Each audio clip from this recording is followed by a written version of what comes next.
And when it comes to anything that is potentially a scam, that you get that tingly bat sense in your belly, by all means, give us a call. Let's have a chat. Yeah. Right? So 5 minutes. Yeah.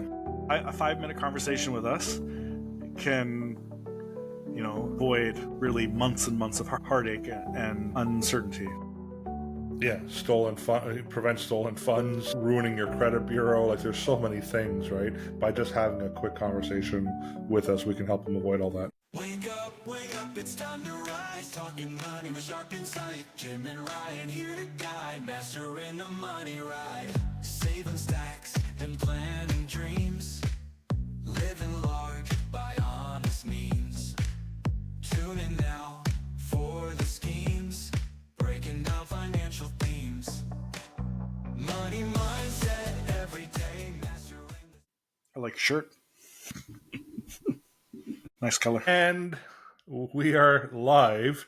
I'd like to welcome everyone to the Money Mindset Mastery podcast. I'm your host, Jim, and complimenting my shirt today is my co-host, Ryan Genoe. Ryan, how are you today? I'm good. And it is wonderful. It's so funny because we're talking about shirts and things like that. And I was thinking to myself, I should have worn my Superman shirt underneath here, because I feel like today is about us being superheroes, because we want to save people from being a victim of the things that are going on with fraud, and especially in the financial. And I saw a stat that said Canadians lost more than $700 million last year alone when it comes to cyber fraud in the financial. And we will go through some of the things here today, but I would say those are simply only tackling the things that are reported, and the things that go unreported because people are embarrassed about being caught up in that. And you'll be surprised how often this happens with a lot of people. And again, our podcast is about awareness, about education. And I think it's really important that people know to take some of these steps so the proper authorities can start going after the people that are causing this heartache to millions of Canadians, and causing a huge financial loss and costing their retirements and goal saving. And that's what we're here to do, is help people attain their goals. So with that being said, Yep. So episode title, Protect Your Finances, Top Fraud Prevention Tips. So we're going to talk about the different types of frauds that we're seeing that are out there, and some of the tips on how you can protect yourself from some of these frauds. And like you said, Ryan, I wouldn't quite say we're superheroes at this point, but we are trying to help people understand or recognize potential fraud so they can avoid dealing with some very serious financial setbacks as a result of some of these frauds as well. So maybe we can start off with, Ryan, with what is fraud and what's the impact of fraud. So what type of fraud are we talking about here today? Well, I think for the most part, we're talking mostly about financial fraud as a whole. And again, there's certain areas that we can talk about too when it comes to fraud, like, identity theft is part of that. And that is something that, people sharing their information, their securities fraud within the investment world, insurance fraud. I don't know if we're necessarily tackling that, but again, as we tell many of our clients, be open and clear about filling out the questionnaires.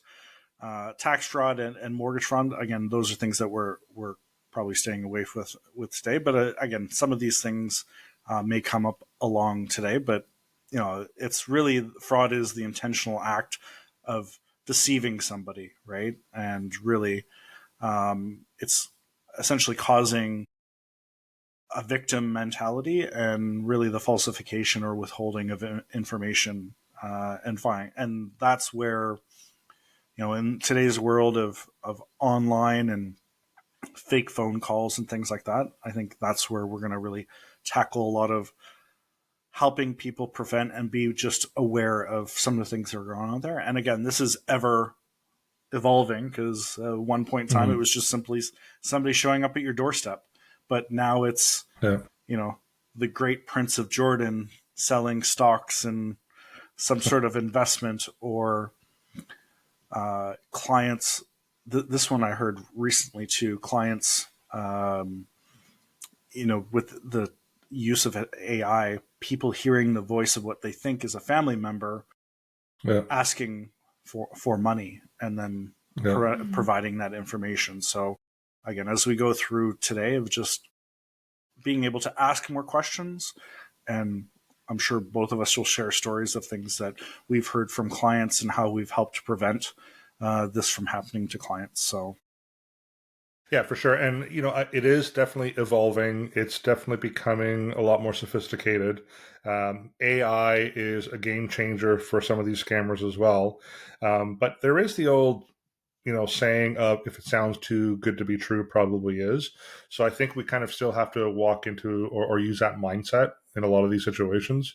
So let's start tackling the top 10 ways to reduce fraud risk and the different types of fraud. So the first one I'm going to talk about, or we're going to talk about, is imposter scams. So maybe you can explain, Ryan, what is an imposter scam? Obviously, imposter scam is somebody pretending to be somebody that they are not, and it shows up in many different ways. Again, I'm sure somebody's received a phone call. There's lots of great, funny videos of people starting to tackle imposters when it comes to online stuff. You know, so obviously, receiving phone calls, receiving some sort of spam or emails that are coming your way that are they're asking for you to provide information and verify your information within that. You know, CRA, I know I've made phone calls and stuff like that. And it's just like, for me, as I tell PIN clients, ask for a phone number or verify a phone number online to make sure that you're calling the right number versus a fake number.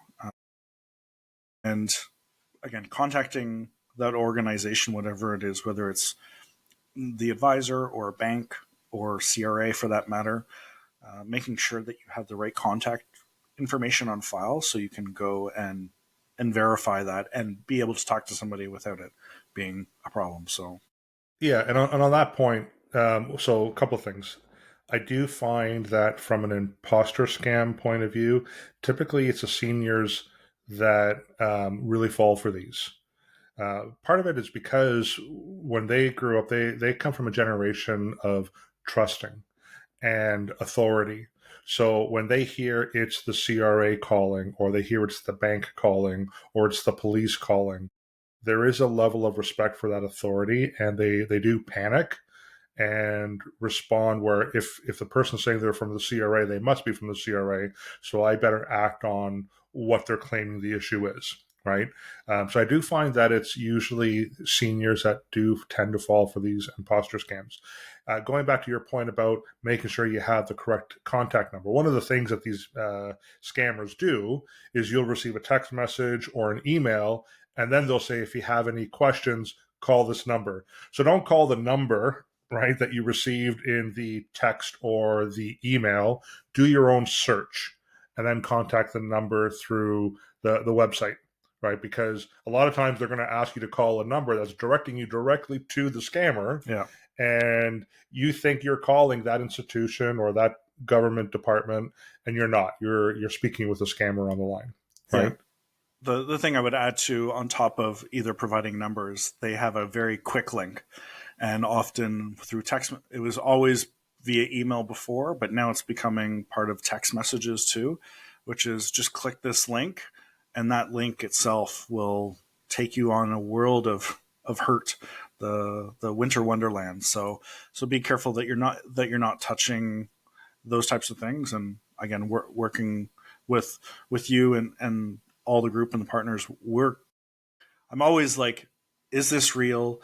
Looking at the email address that it's coming from, getting that secondary opinion, taking a screenshot of it and sharing with each other, just to like make sure that we're verifying the stuff that we're getting from the outside world. And I don't have a lot of outside world emails that come my way, but I'm sure lots of people do. So yeah. Yeah, and one of the things that'll happen too is, for example, you might receive an imposter scam, and they may say it's the credit card company calling, and they'll ask you to verify your credit card information by you giving them your credit card information. Well, they should already have that.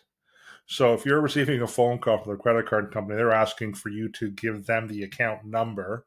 And the reason why they're calling you is because of some potential questionable charges on your credit card.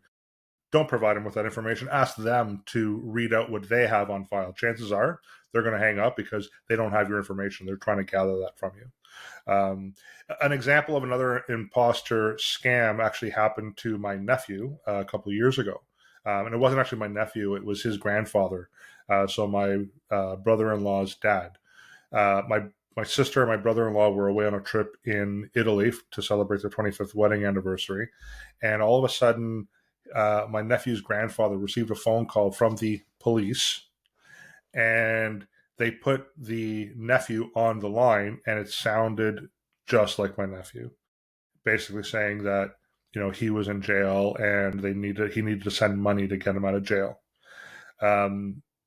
He almost fell for the scam because the nephew I'm referring to, and sorry, you're going to hate me, I'm not going to say your name, but going in jail wasn't really, unrealistic. It could be believable with this one particular nephew. He's a good kid.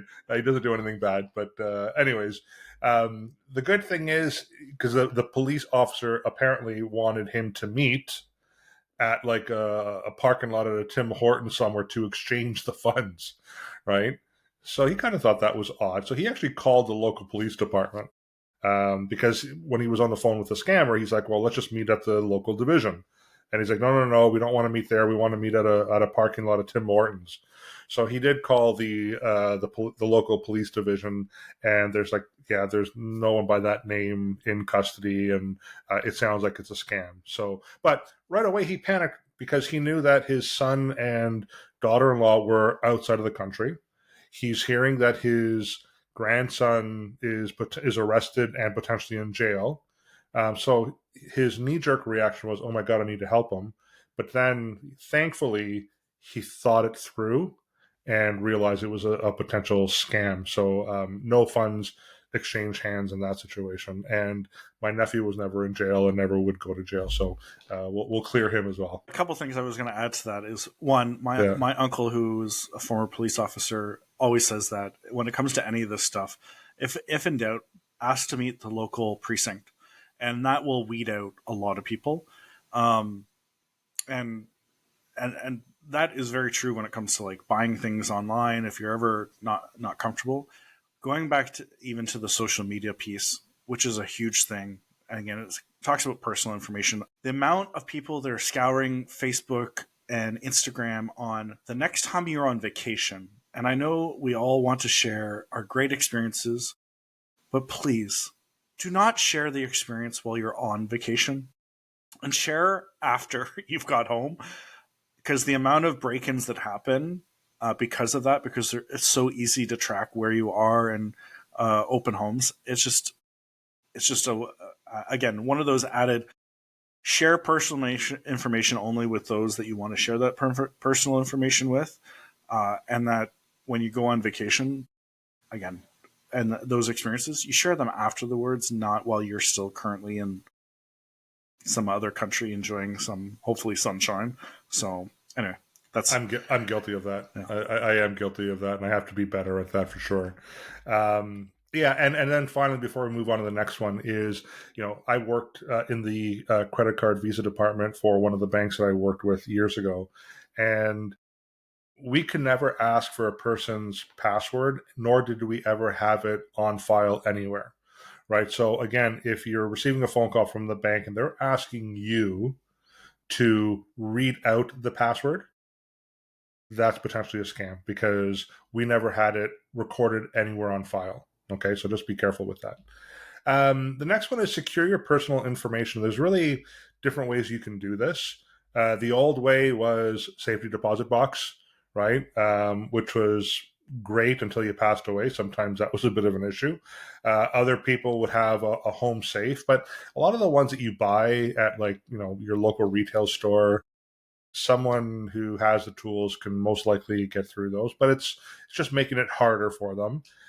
We used to actually suggest with our insurance policies to place them in your freezer because typically they were fireproof, right? So it wouldn't necessarily. Well, I don't think a thief would look in your freezer for documents, but it's another area. Cold hard But cash now in the only. literally, yeah. But another way now, obviously, is electronic, right? Is storing documents electronically. And there is a concern with that because hackers can still hack. But if you're dealing with some reputable companies that provide some of these services, encrypted services, again, they're bank grade protection and they're very difficult to access that information. So, really, what I would say is, and here's one of the things that we do, Ron, within our team, we encourage our clients or discourage our clients from sharing personal information through email because that's easily intercepted. Usually, we provide an upload link, a download link, password protected as well. So that's one of the important things: is secure your personal information. As much as a pain in the butt some of them can be, I can't stand some of the multi-factor or Yes. MFA multi-factor authentication because especially when I move from one cell phone to the next and it doesn't quite transfer, which I'm still dealing with to this day after 3 months. But yeah, it's things to consider is like, the length of your password. I think the ultimate number is 26. I think password 123 is still sufficient enough. So, but No, don't do that. I was just gonna say, not there, password, not 1 2 3 4, there are not 0 0 0 0. there are Right? so many people out there that still use that as their password. So, again, as a jokingly say, please make sure that you're changing those passwords. And there's a diagram that I saw somewhere that talked about how long it would take for somebody to break a 4-letter password, which is a matter of like, I think it was like 7 seconds or something like that. But a 26-word password using a mixture of numbers, letters, and unique letters would be something like a million years or something crazy. So please make sure that you're changing your passwords and that you don't have them on a bunch of post-it notes sticking on your fridge for people to use. Yeah. So Or if you have a credit card, don't write down the PIN of that credit card or bank card and keep it in your wallet or purse because whoever steals your wallet or purse, they're going to find the PIN as well and they're going to clean you out, right? And you're right. The multi-factor authentication is such a pain. But I have to say, there have been times where I've all of a sudden received notification and I'm like, that's not me, right? So I was able to block anyone from attempting to break into my social media accounts or bank accounts or whatever else. So really important to use strong passwords, multi-factor authentication. If your device has fingerprint recognition or face recognition, use those, right? Because again, it'll be harder to break in as well. And wipe down your phone once in a while, the screen, because if you're constantly putting in a pin, you can see the fingerprints. the repetitiveness. And yeah, and finally, another area where people forget to change their password is when they get a Wi-Fi router and install a wireless network in their home. And I know there was a report a couple of years ago that I saw on one of the Canadian local news stations where there was literally individuals who would drive around neighborhoods. They would find these Wi-Fi networks and a lot of them would be defaulted at 1 2 3 4 or admin 1 or whatever it was, and they would find that, log in, and then they would start doing other criminal activity on which is connected to the person's Wi-Fi router, right? Some of them extreme, like pedophiles, were literally downloading illegal videos, right? And then the police were like knocking on the person's door, basically accusing them, excuse me, of being the ones downloading, and it wasn't them. There are a lot of great password managers out there that you can use as apps and stuff. Again, be careful as to those. And you're jumping into the network thing, which I know will be something we talk about later, but might as well just jump straight into it right now. Um, Again, it's very important to make sure, and for those people who run Airbnbs and having separate networks set up, so your guests are using separate networks. And when it comes to secure networks, we've all been at certain coffee shops. We've all been taking the the public transit. Everybody's been to the library. Some of us have been to the library, and you're using these open networks. It's very important that you're not using any of those networks, especially when it comes to using personal financial information, Yeah. because those are networks that are easily being used to be hacked, Yeah. are easily readable by anybody who has any partial understanding about what it's like and how easy it is to start gathering somebody's information. Again, we're scratching the surface on a lot of this stuff. Maybe I just watched Mm-hmm. too many James Bond movies, John Wick, and Right. all those movies about how easy it is to hack, and it really is for a lot of this stuff for two people. And again, Canada is not in a position like many other countries are, but we're quickly catching up to a lot of scams that are happening. Hence Yeah. why we're starting to have this conversation, and just making sure that ultimately you're creating your own secure network and that you're not using open networks to feed off of free Wi-Fi. It was cool back in the day to use other people's Wi-Fi, your neighbors, and stuff like Yeah. that was open, but now is no longer the time to use that. So, with that being said, I would say phishing scams are a big one that are. Well, before we do that, I just want to pause there for 1 second. So, one way to avoid, again, using those open networks is a couple of ways. You can hotspot your phone. So, if you have a cell phone, you're better off hotspotting and using that connection. It doesn't mean that they can't tap into it. It's just that much harder, right? Or for me, I actually have a Windows tablet that has built-in mobile internet, right? So whenever I'm out in public, I always connect using my own connection as opposed to Wi-Fi, because we have client data on our devices, we have banking data, and so we want to make sure that we don't log into any of those public networks. So phishing scams. This is one that I deal with one too many times with clients. I don't know how many times I'll receive an email from a client where they'll say, "Hey, I just read this article in the Toronto Star as an example, and Doug Ford just approved some kind of Bitcoin thing, and it sounds like it's something that we should be doing. And because he's approved it, there's a whole article on it. I think it's a really good idea. What do you think?" And I always ask them, please forward me what you're reading. And every single time, so when it comes from some kind of celebrity or Oh, government official, every single time, Ryan Reynolds and Michael Bublé are like yeah, hot on the list right now when it comes to like, yeah, trust these guys because they're trusted Canadians and we're likable, yeah, so that must be yeah. good. So yeah, So the first thing I do is I actually hover over the Toronto Star, if that's the article they're referring to, logo in the email, and usually it's not clickable. And what I will say is, if it's an article from the Toronto Star, the Sun, or any of the major news outlets, that logo is going to be a clickable logo, and it'll take them to their website. So if you click that and it takes you anywhere else, first of all, you shouldn't click it if it is clickable. But if you hover over it, you can see what the actual address addresses. Yeah. is. And if it's not clickable at all, that's a first indication right there. It's probably a scam.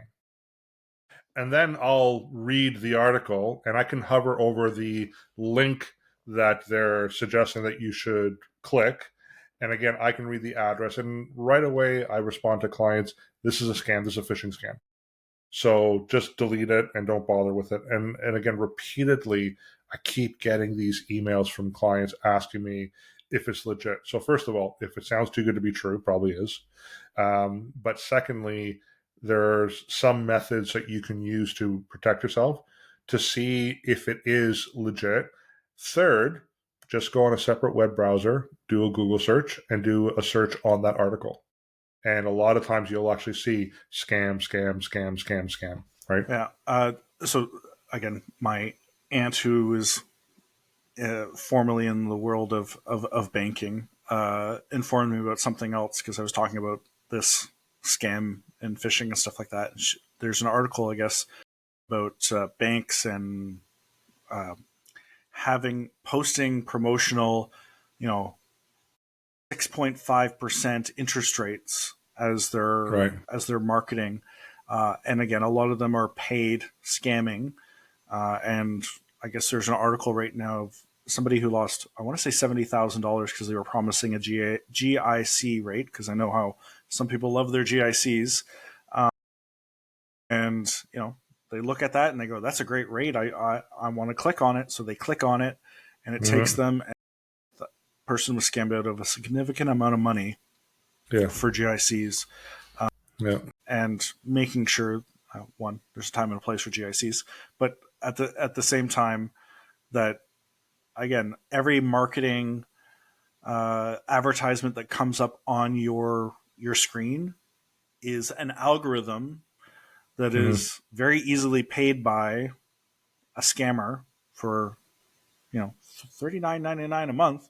They can put out a bunch of advertisement to make sure Yeah. that they're able to capture people that are looking for that information. Yeah. Be very cautious as to some of the information that, as you said, if it's too good to be true, you know, best to make us part of your top 5 list is ultimately what it comes down to. Is Yeah. help us help you. That's what we're here for, right? I mean, it's not just about investment recommendations, insurance recommendations, and creating a retirement plan. These are some of the value added services that we do offer. So just reach out to us, right? It's a touch point. We'd be more than happy to help you. I mean, in that situation, Ryan, I've had clients literally on a phone call or in a meeting where they're telling me about this great GIC offer. The first thing I do is I open up a separate web browser. I go to that institution's website and I look up at their rates, right? And I will tell you that 9 times out of 10, they're nowhere close to what this great offer is, right? So then I'll encourage the client, here's the phone number from that institution's website, give them a call, ask them if this is legit, right? And again, 9 times out of 10, they're like, yeah, no, that's not from them, right? So these are just simple things you could do, but if you need help with it, we're here to help, right? Because last thing we want is for people to be wiped out of their finances. Um, so another thing we talk about is monitor your financial accounts on a regular basis, right? This is a big one. I do use third-party credit report firms, and I know some people are for and against them because a lot of times they are free, but they make their revenues from advertising and they're offering all these offers. But you do receive a notification. I have, right? If there is a hit on your credit bureau, it'll say, "Hey, there was a recent inquiry on your credit bureau. Is this you?" Right? And a lot of times it's like, yeah, I applied for whatever it was, and I know that it's me. But at least it provides you with that level of information. Yeah, Right? Jim, you're applying for a Ferrari again, aren't you? Financing for the Yeah, Ferrari. I keep getting Good declined. Italian. Not by these. Yeah, it's my wife declining me, not the banks. Actually, to her credit, she never said no to me. So Yeah, and again, we've talked about this before. Whether it's our cash flow program, it's about awareness. It's about regular reviews of these things and making sure that your hard-earned dollars are being spent the way that you intended them to be, and that you're doing regular reviews. As I mentioned on a podcast couple episodes ago, which is, I do mine twice a year, and now because of an error with a certain streaming company, that I've made sure that I do it more quarterly, and monthly is even better if you have the time. So, yeah, yep. The next one is stay informed about investment scams. So read some of the news articles. They'll pop up to say, "Hey, here's an investment scam." I have seen, I watch the news usually every evening, and if there is a known investment scam, typically they will report it there. So just stay informed. Try to research to see what's out there. And again, if you receive a text message, like I don't know how many 407 ETR messages I get or CRA that I'm owed a whole bunch of money from them, and like I know that's too good to be true. So right away I know it's like and look for things like for example, you can see in there if it's if you're getting an email from someone that it looks official, and then you hover over the email address and it's a Gmail account, scam, right? If you look at the website or the link and it's 407 dot whatever ETR, well, it's a scam, right? They do a really good job of making it look like very close to what it should be, but usually it's one off by like one letter or whatever, right? One character. Well, you were saying the letter, and somebody from the security network had told me, look at the A. The A is one of those key things of like Hotmail, and there's the A within it. And if the A is like a certain squiggly and doesn't look like your normal A, that in itself will, and it's just taking that quarter of a second to just be like, is this real? And saves you a life of heartache. So, yeah. Digital devices. I mean, most people have one. It's amazing how many people don't have a PIN to access it, or again, face recognition, or was it iris recognition with your eyes, right? So that's the first thing you should do when you get a new device and it asks you, do you want this level of security? Yes, you do, and set it up with that level of security, because all you have to do is forget your device somewhere. You're at a restaurant, someone kind of is able to collect it while you're not even paying attention, trying to go in, look at your banking, whatever else. Just protect it. Right? Don't keep it unlocked, and don't have it unlocked for an extended period of time. So some people will have it there like for 30 minutes, it's unlocked. I wouldn't do that. I would keep it at a shorter interval. And I know it's a pain, but it's to protect yourself. We talked about secure networks, right? Using secure networks. Sign up for alerts. This is also a big one, Ryan. I mean, a lot of credit card and bank account apps now offer alerts. So every single time I put a charge on my credit card, I get an alert saying, "Hey, this is the charge just went through. Was this you?" Right? So I think that's something that people should do, and it's fairly simple and straightforward. And you can also set up those alerts, like you said, multi-factor authentication. Your social media accounts, many of them will have alert or an alert option. So it'll let you know, hey, is this you signing in on your Facebook account in Georgia, Atlanta, Georgia? Yeah, no, I'm nowhere near Atlanta, Georgia. That's not me. Yeah. So decline. Yeah. Right. Anything else you want to add to that? No, it's normally me buying $100 worth of pepperoni for pizzas. So I know those alerts are real and true. So it would be if that was happening to me as well. Yeah. So, but yeah, know your spending habits and know who has access to your vehicle, your documents. And I know as far as there's a great conversation happening with allowing parents access to their kids' credit cards and allowing them to build up their credit scores and stuff. And again, that's open communication between you and your kids to say, hey, where are your spending habits at?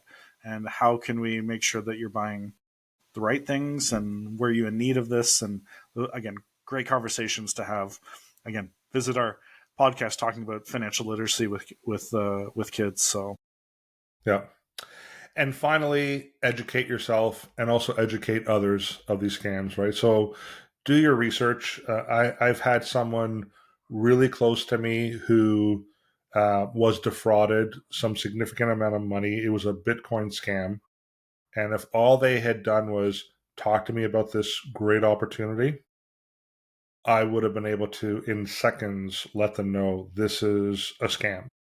Unfortunately, they didn't talk about it. They kept it to themselves, and they ended up losing a lot of money and added a whole lot of stress in their situation. So educate yourself, talk to others about it. If something comes across and you're kind of thinking, hey, this sounds fantastic, maybe I should just ask a friend of mine that I trust about it, or advisor, right? Just make that phone call. Make that connection. That's why people are listening to this podcast right now, because they want to educate themselves on the day-to-day stuff that is going on in the world. But the biggest investment that you can make is on yourself and making sure that you're educated in different areas. And when it's surpassing your ability, bring in great people onto your team to be able to inform you. So For sure. yeah. So what should people do if they actually are a victim of fraud? Well, again, I said this at the beginning. The amount of money that Canadians have lost in 2024, and I think it said it went up 15% year over year. So obviously, it's becoming a bigger and bigger problem for us. But the most important thing is that you take the time to report this stuff. Monitoring your statements is obviously a big thing we just talked about. Being able to collect the evidence of the things that have happened to you recently. For me, it's like, hey, my body's having a reaction to, my joint hurts. Why is that? What did I eat over the last 24 hours? And taking in that kind of collecting the evidence of what could have caused that is all important. Obviously, you talked about it when it comes to financial institutions. If you're going away, it's really important to call them and make them aware that you're going away. That way, if you're taking a trip to some sunny destination, you're suddenly not cut off from all the wonders, but at the same time that your financial institutions know where you're currently at. And yeah, contacting local police with all the information of if it has happened to you, that is so important that you report it sooner than later, because they can then start doing kind of their steps as far as the process when it comes to the Canadian anti-fraud, and making sure that they're collecting that data, because you're likely not the only person, right? And that's really important that people should take away from today's episode, is that you're not the first person, you won't be the last person. So know that by reporting it can help the next individual, and also by reporting it could potentially very much help you in making sure that you're recovering some of or all of what may have happened to you. But again, the people that are doing this are becoming more and more creative, and the more that the police or whatever agency is tracking this information can help make a case to ensure that it's not happening to more and more people, and shut it down, really. So that's the ultimate goal. So yeah.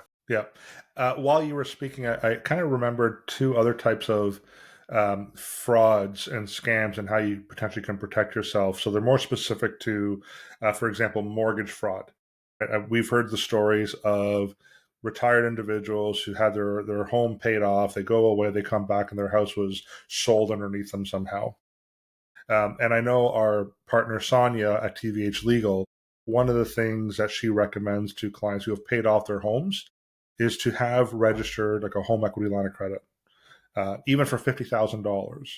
And it doesn't really cost you anything. You don't have to use the line of credit, but because it's registered on title, for someone to try to again sell your home, they would have to discharge that home equity line of credit.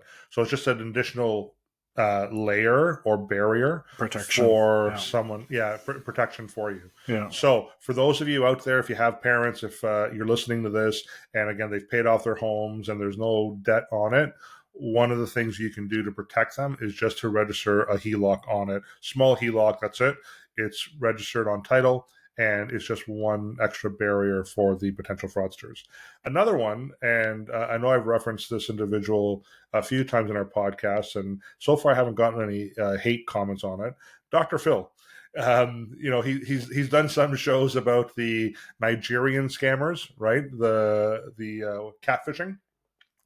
One of the questions that they've asked these catfishers, because a lot of times the communication, the grammar is horrible, right? So when they claim to be the prince of whatever, right, and their grammar is just horrible, and they'll ask the scammers, like, is this intentional? And many of them say it actually is intentional.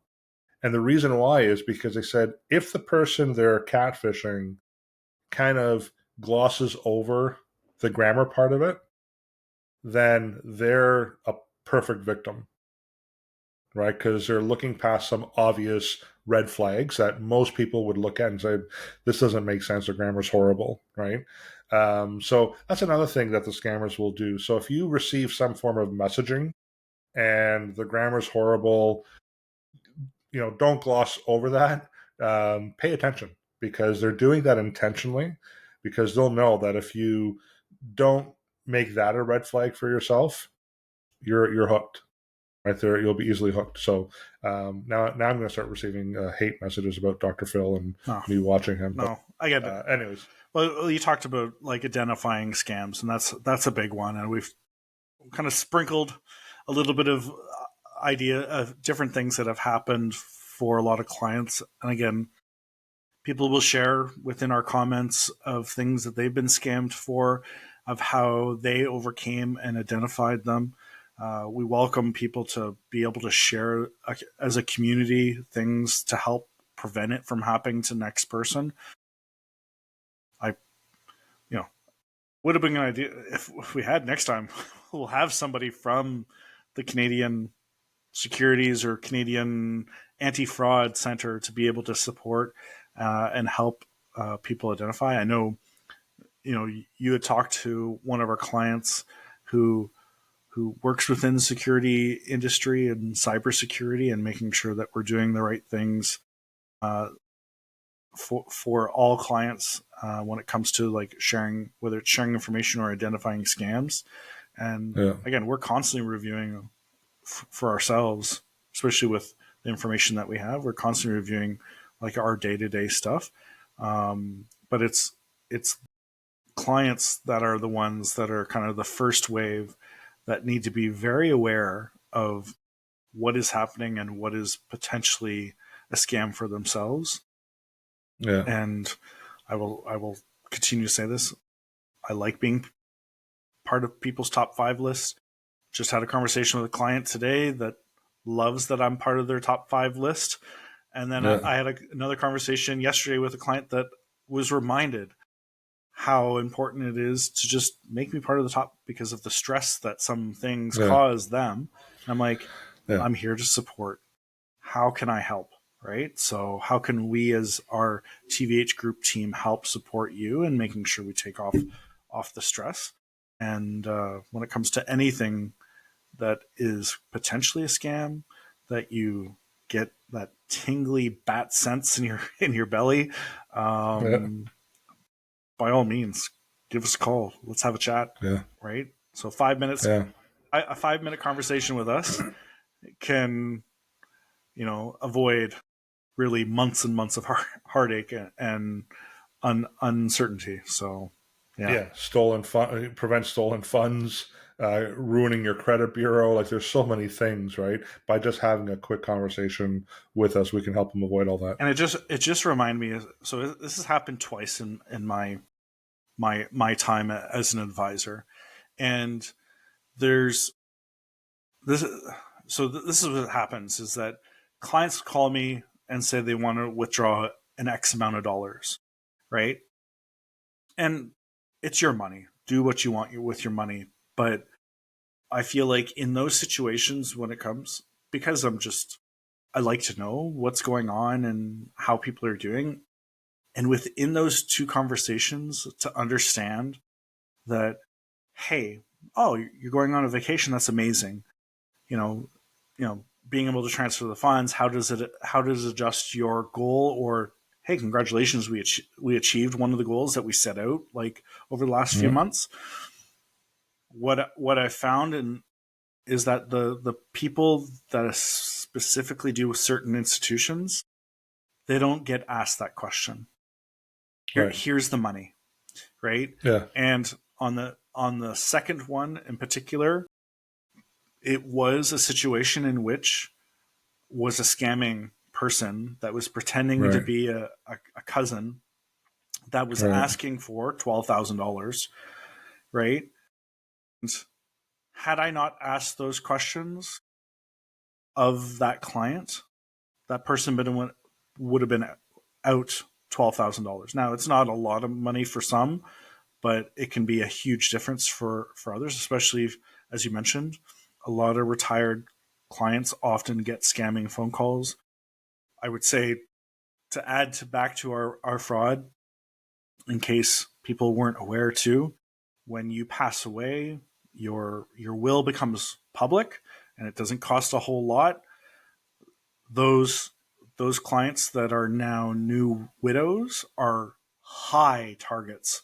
So when it comes to making us part of your top 5 list, assigning somebody that is a trusted contact, somebody that can speak on your behalf, putting it in part of your will too, as making sure that you have a power of attorney.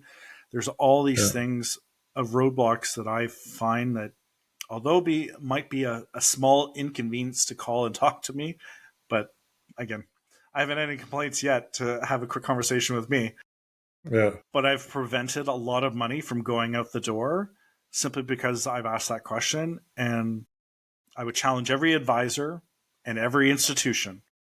If you aren't having these conversations with clients on a regular basis, especially when they want to withdraw a large sum of money, as to what their plans are with it. I know I've talked to Sonia. Sonia has the same conversation with her clients. I know John has those conversations. Same with Dave, is like, what are the plans with that money? And it's just simply asking, what are the plans, and making sure that it's achieving your goal and at the same time protecting all of your goals and what your intentions are with that money. So with that being said, as I think I've said that many times, I believe that it's a very big step for a lot of clients to make sure that when you have a great advisor like ourselves that are very interested in making sure that you attain your goals, that they're going to help prevent some of this heartache that we've talked about today from happening, and just asking the right questions. So yeah. And going back to the estate claim, I did have a situation 15 years ago. A client of mine, single child, mom passed away, and she was going to inherit a lot of money. And all of a sudden, out of the blue, someone made a claim that basically said that they were a relative, a long-lost relative. Now, ultimately, the claim wasn't justified. It did delay things by over 3 or 4 months from being distributed, just because they had to verify this individual and the right to the claim and whatever else, and it didn't go anywhere. But that's where, again, some of the estate planning benefits that we provide with placing money in certain contracts that help avoid creating an estate. I just had that recently where a client, his mom passed away. We place the bulk of the funds into a segregated fund, cashable GIC, and guess what? Mom passed away. There's no estate, no claim, nothing. It's clean. So those are some strategies that we can implement. So we're going to start shutting things down, Ryan. So if clients do have any questions, or if anyone has any questions, they'd want to know more about how they can help themselves prevent from being defrauded, or knowing more about these scams, how can they find us? CA is the biggest thing. Obviously, any of our platforms we respond to. I will always leave the phone number up to you, Jim, because I don't call us. 647-727-4668. You can also email us, financial@tvhgroup.ca. And as Ryan mentioned, you can find us on our website, tvhfinancial.ca, tvhgroup.ca, or all the social media platforms. So, Ryan, I think that's another one in the books. And I'd like to thank everyone who's watching us live and listening to us live, and also recorded.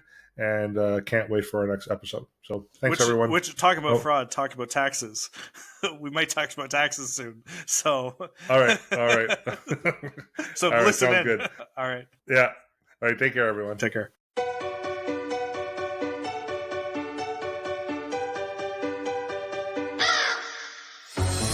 Why is it me? Why am I God? I still